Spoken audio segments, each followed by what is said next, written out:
All right, we are live. Welcome, DoorGrow hackers, to the DoorGrow Show. If you are a property management entrepreneur that wants to add doors, make a difference, increase revenue, help others, impact lives, and you are interested in growing your business and life, and you are open to doing things a bit differently, then you are a DoorGrow hacker. DoorGrow hackers love the opportunities, daily variety, unique challenges, and freedom that property management brings. Many in real estate think you're crazy for doing it. You think they're crazy for not, because you realize that property management is the ultimate high trust gateway to real estate deals, relationships, and residual income. At DoorGrow, we are on a mission to transform property management businesses and the business owners. We want to transform the industry, eliminate the BS, build awareness, change perception, expand the market, and help the best property management entrepreneurs win. I'm your host, property management growth expert, Jason Hull, the founder and CEO of DoorGrow. Now, let's get into the show. So, today's topic, friends, we're going to be talking about a code of communication. So, during my weekly coaching call with clients today, a client got vulnerable and asked, "How do you deal with an uncomfortable conversation?" And the situation was, this particular client of mine has a potential client that keeps calling him up and asking how they should do things. And he really wants this person's doors. He really wants to get them on as a client. He's being nice, but now they're starting to say, "Hey, I really need a concrete, vendor to do this. And I need somebody." And, he's being helpful and he's giving out some info, right? And I know a lot of you listening are like, do not give out your vendors, right? I'm freaking out, but he doesn't want to give out anymore. And he feels like he's being taken advantage of. Now, I asked some qualifying questions. I said, "How do you feel about this?" Right? To get clarity on that.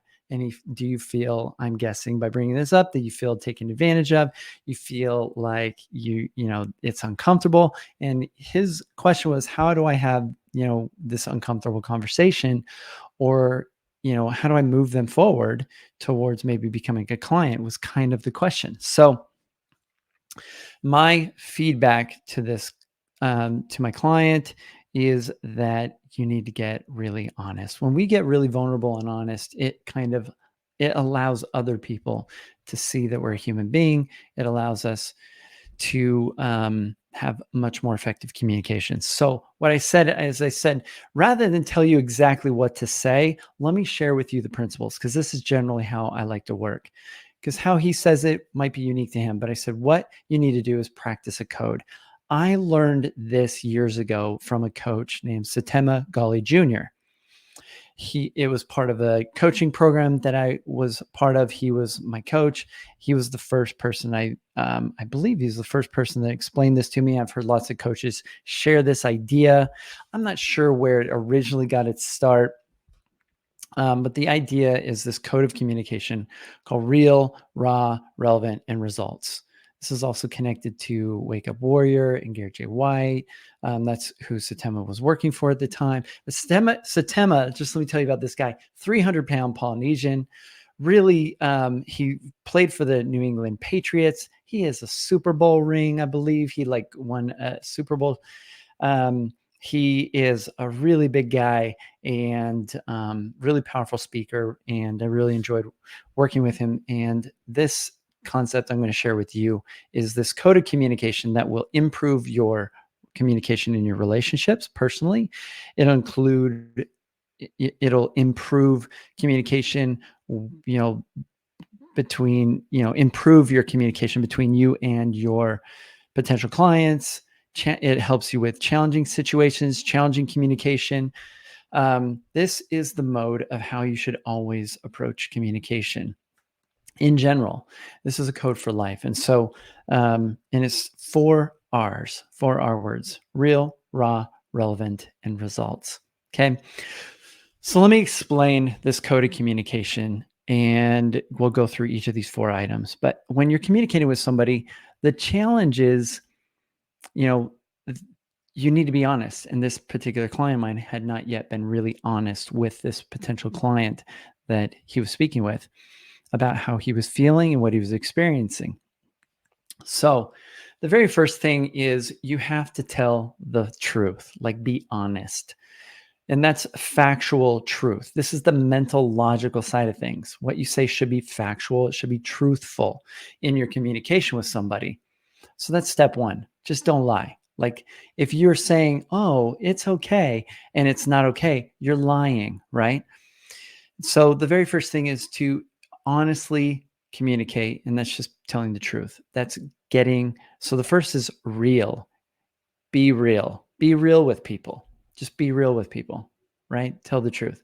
Now, the second is closely related, but not only is there logical, honest communication, there needs to be emotionally honest communication. This is where a lot of people fail in their communication. It's not fully honest because you're not really sharing how you feel about things. Logically, what you're saying may be true, but we're being dishonest if we're not honestly expressing how we feel about something, yeah, emotionally. And so the second R is raw. So be real, get raw. Most people don't want to get raw. This is what we call being vulnerable, right? And there's power in being vulnerable. There's books written on this subject, like Renee Brown, I believe is her name, and The Power of Vulnerability was a big TED Talk and YouTube videos and whatever.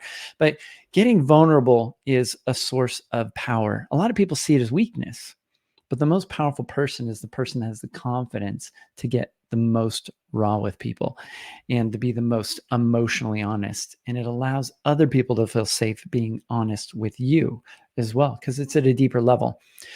So the real thing is that they felt taken advantage. That's like factual, but like expressing how that makes them feel would deepen that conversation. Like, hey, I feel uncomfortable. We've had lots of conversations, facts. I've helped giving you some freebies and giving you some access to some vendors that I use, facts. I'm feeling though that I'm being taken advantage of. It makes me feel uncomfortable. I run a business. I care about my clients. I want to take care of them. But then when I have somebody that is not paying me, asking for this information and I'm helping them out, it makes me feel like whatever you feel, right? And that's getting raw and expressing the honest emotional side of things. The next is to stay relevant. Be real, get raw, stay relevant. And so being relevant, like keeping things relevant is important. It's easy to start whining and sharing all your feelings about whatever's going on in your life, but they don't care about that. Whatever the conversation you're having is with, whether it's kids, spouse, potential clients, existing clients, tenants, whatever, it should be relevant to them, right? If they don't care and it's irrelevant to them, they're not going to pay attention to it anyway. You're wasting your breath, you're wasting your time, and you're probably gossiping or emotionally manipulating. It's not relevant. So make sure it's relevant, right?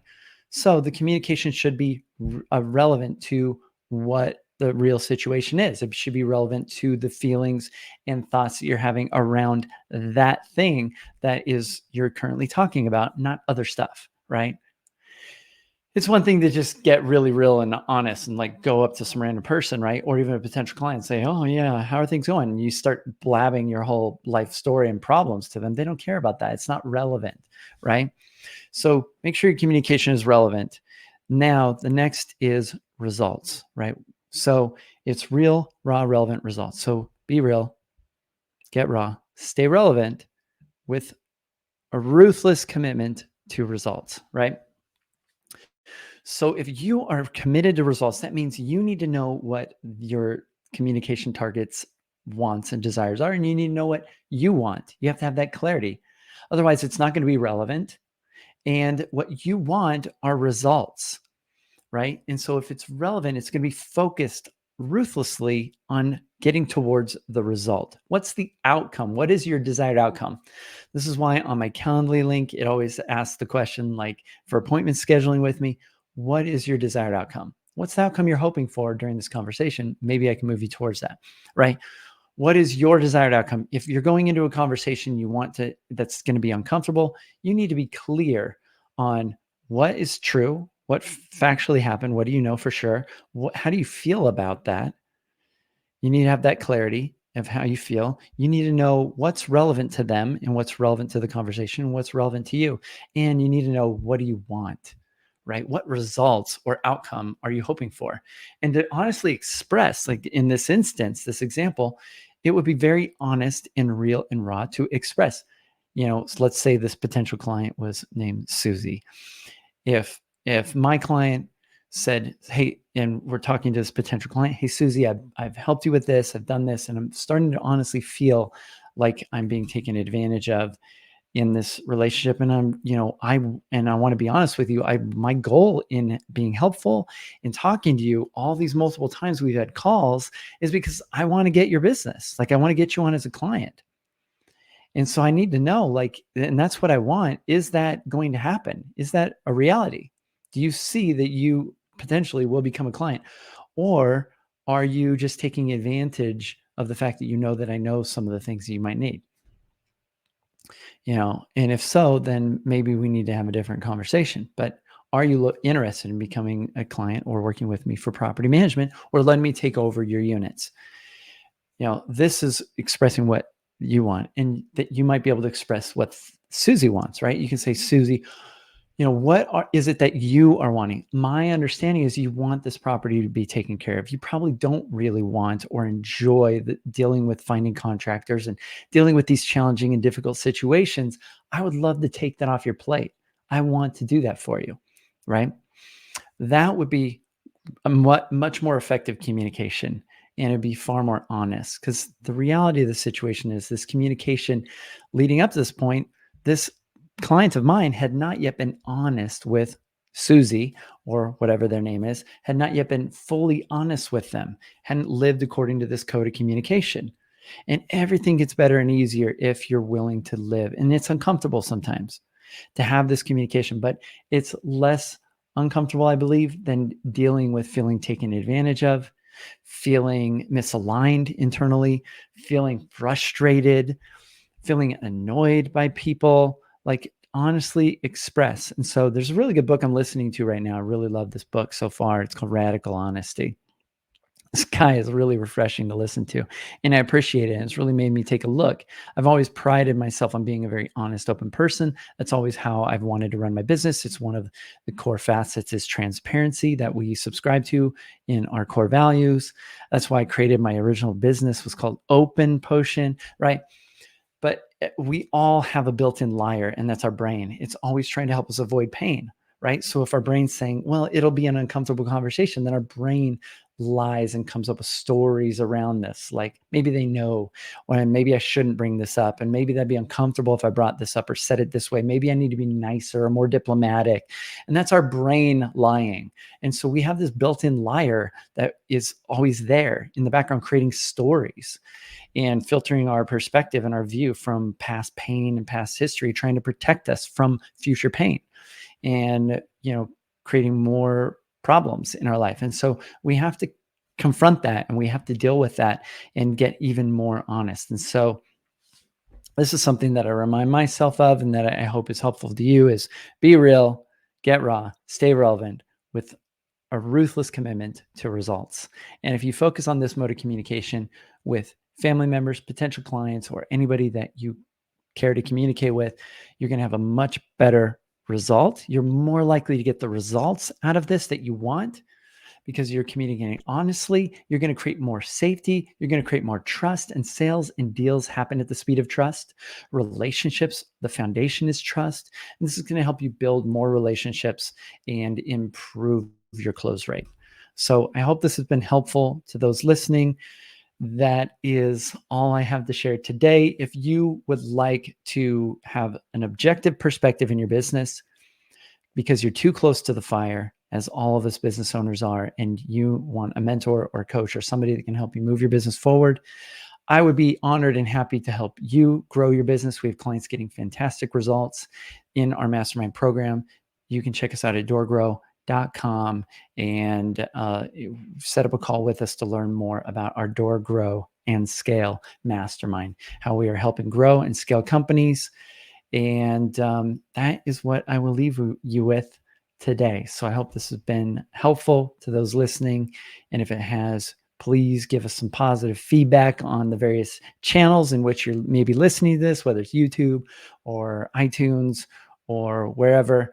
We appreciate that. It helps us get the message out to others and benefit more people in the industry, which is our mission at DoorGrow. And that's it. Until next time, to our mutual growth. Bye, everyone.